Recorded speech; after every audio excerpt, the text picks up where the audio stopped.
The family that prays together stays together.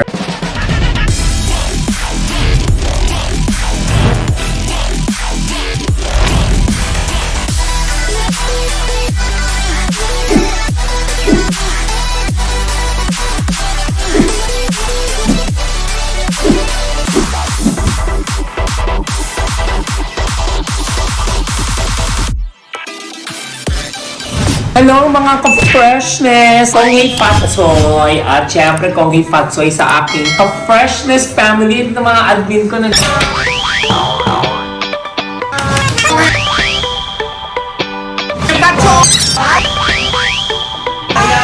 Soto Shulo! Konghi Fatsoy sa inyo at syempre magandang balita sa atin ng bagong pasok ng 2022. Ang ganda kasi alert level 2 na tayo. Maganda sana ang Year of the Tiger. As we all know, lahat ng Year of the Tiger is mga family-oriented. Ako kasi Year of Rabbit. Mga kuneho kasi puro mga kadyo. Yun na nga alam ko kasi. Your Cat. So, vlog natin for today. Every year, namimigay talaga ako ng tikoy. Tawag ko nga doon, tikoy for a better future.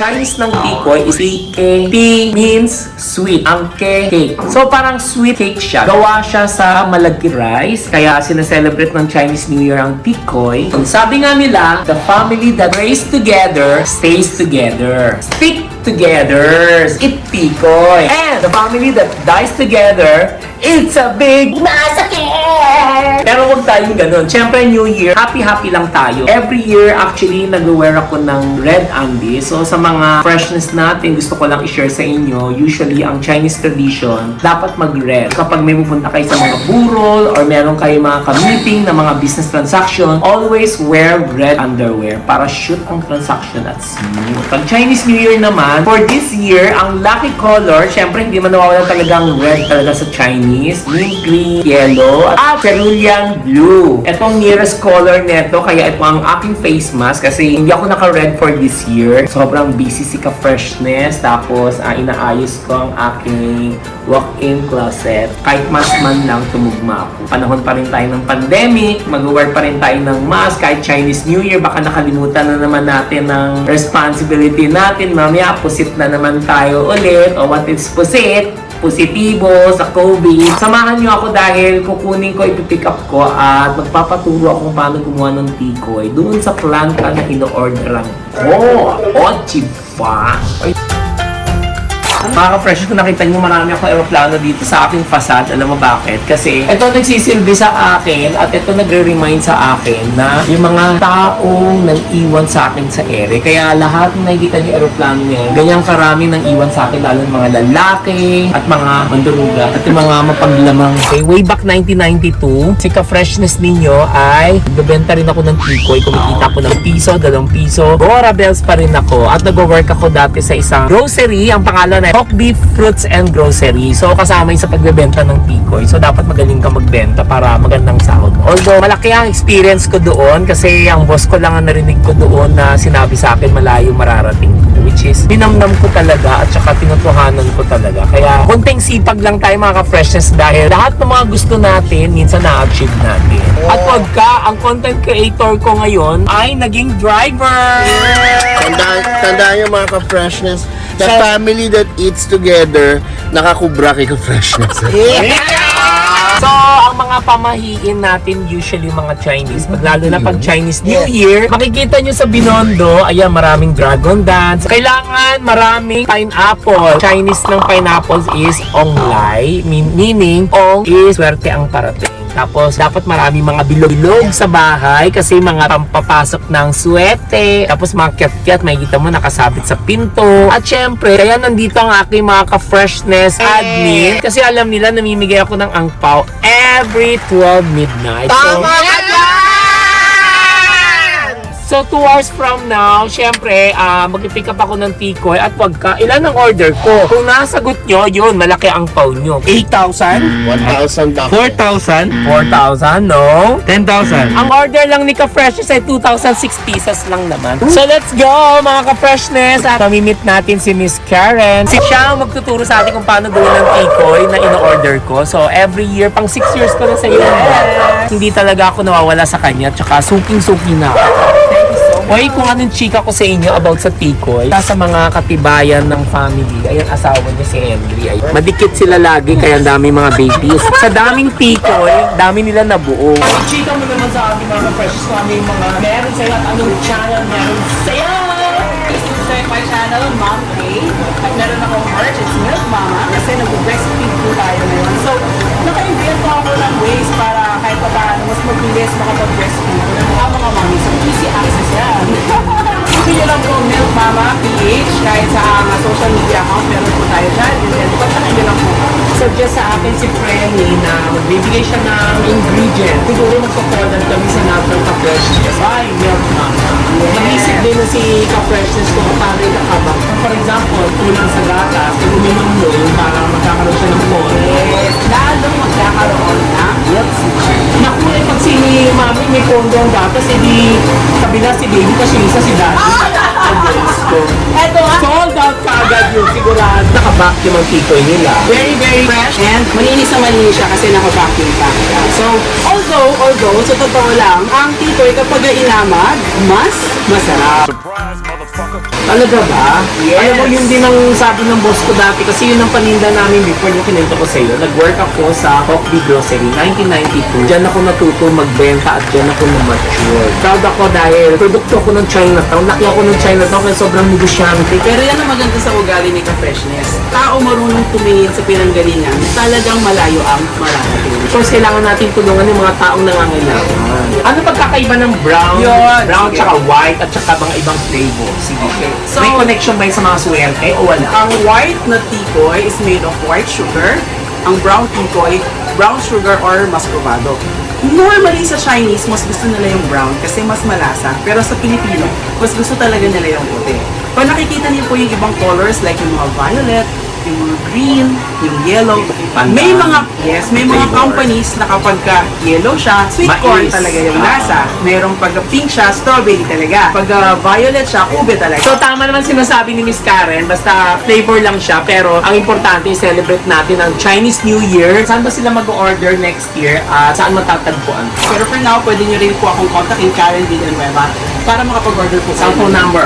0917-877-5677. So ito na, mga kapatid, simulan na natin para turuan tayo ni Miss Karen kung paano gumawa ang tikoy. Tara na, let's go na. Ang ating friend, yung magkakwento kung paano mag-start gumawa ng tikoy. Papakita lang niya kung ano yung procedure. Dahil Wala kaming hinahalong ibang gamit sa tikoy. Pure glutinous rice powder lang po ang ginagamit namin. Hindi ko na babanggitin yung brand, even yung sugar kung makikita ninyo. Tinitimba. Dito tayo.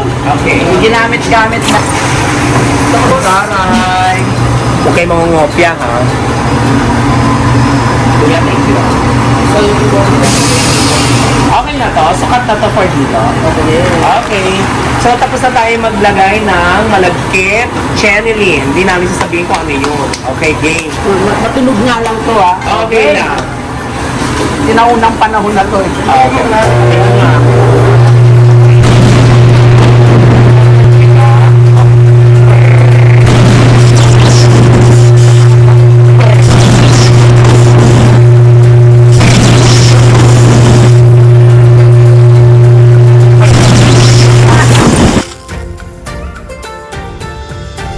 So, lalagyan natin ng ayan. Para yung mga bubuo ay hindi masako. Tama ba ako, sis? Yes. Ayan. So, nakikita nyo, para wala kayong makikitang tikoy na may ganyan. So, Oo, kailangan. Hindi pa kasi na-mix ng hindi na mix ng maigi. So, kailangan haluin talaga ito ng maigi. Dito na tayo, magsasandok tayo at syempre kikiluhan. Kinocompute din nila kung kahit na piso lang ang kita ng mga Chinese, okay lang sa kanila. Basta importante, hindi sila nandaya.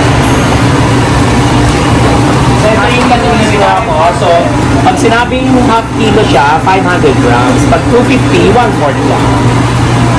So, masabi. Ako, manubi ka, wait lang. Okay lang! Perfect. Ayan. 500 grams. So, eto na yun. After neto, dadalhin natin sa steam. So, same process lang to. Pag na-steam yan, after 1 hour. 1 hour later. Mga ka-freshness, eto na, luto na. At nakita nyo, binuksan natin ang ventilation para labas ang usok. Eto na! 1, 2, 3, go!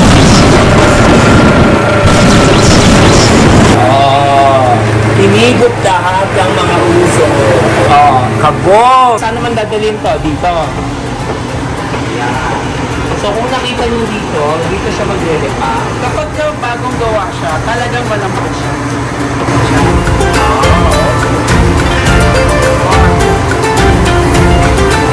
Okay.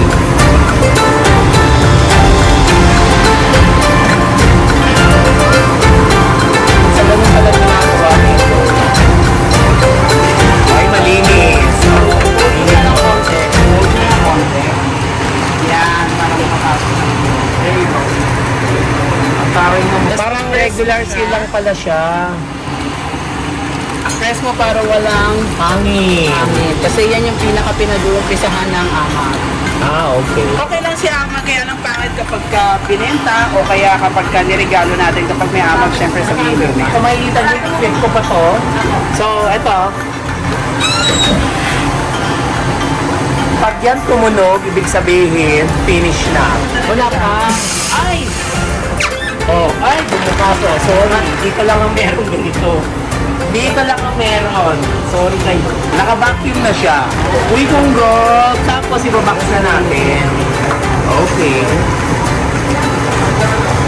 So, tapos na tayo ngayon. Basically, ang mga piko yung ginagawa natin pag binigay na dito sa mga receiver, ang usually ginagawa nila, hiwa nila sa bahay, and then scramble egg, and then halo sa piko. And then, ipiprito lang. Or pwede din naman, kuha kayo ng lumpia wrapper, pasok ninyo yung isang slice ng tikoy sa loob, pwede nyo lagyan ng cheese. And then, i-wrap nyo siya and then deep fry. Naglalaban yung tamis at saka alat ng tikoy at ng cheese. Sobrang sarap. So, ikakarga na namin. Lahat yan ay order ni Ka-Freshness at pamimigay ko sa mga ating Ka-Freshness family.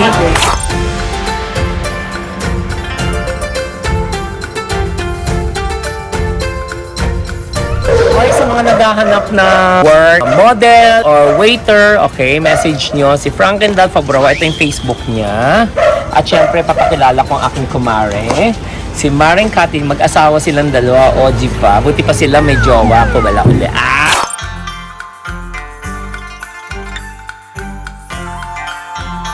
So mga ka-freshness, tapos na kami magkarga sa first batch para sa aking mga ka-freshness family. At syempre gusto ko muna mag-thank you kay Mr. and Mrs. Villanueva, si Henry and Miss Karen. Alright. At syempre gusto ko rin mag-thank you sa dalawang angels ko na 25 years na sa akin na masakit sa ulo na binigay sa akin. Ang aking driver, si Danilo. At syempre si Cesar, 25 years na yan. Imagine nyo kung gaano katagal na sila, ganyan din kasakit sa ulo. Pero in fairness, fresh pa rin yung boss nila. Go ahead, Pacho!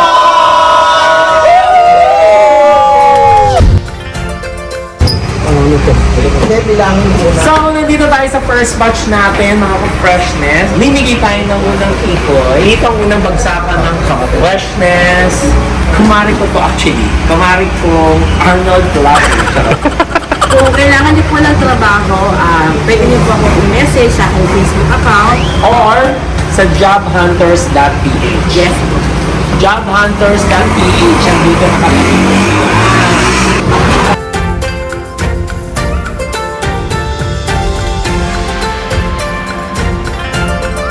Ito yung last batch for this day. So, babalik ang aking driver doon sa factory dahil meron pa kami pick up na 500 pieces for pangako tapos. So, bukas may another 500 pieces para sa mga ka-freshest chapter natin at sa mga angels natin. At thank you sa aking mga leaders, mga ka-freshest Huwag nyo kalilimutan ni Adjo, Louis Catamora, L-O-U-I-S Catamora. Yan. Namimigay po siya ng mga sula. Facebook niya, ayan, L-O-U-I-S Catamora yun. Sugod! Yung mga nangangailangan dahil isa po siya sa aking ka-freshest admin. Follow lang kayo sa Facebook niya. At yun, magpapaalam na ako mga ka-freshness. At so kung nagustuhan niyo yung video nito, bigyan niyo ako isang bagsak na like, share, and subscribe. And click the notification bell para updated kayo. At suportahan natin ang ating ka-freshness. Ayun, ka-freshness na rin siya. Siyempre, si Milk Mama, meron siyang ingredients na isi-share sa akin para mag-come up ng natural ka-freshness. Upuan namin yan para may share namin sa mga mommy. Para more gatas, more fun, more enjoy ang daddy niya. Mga daddy ng mga mommy. Ayun. So, paalam na ako. Bye! Bye!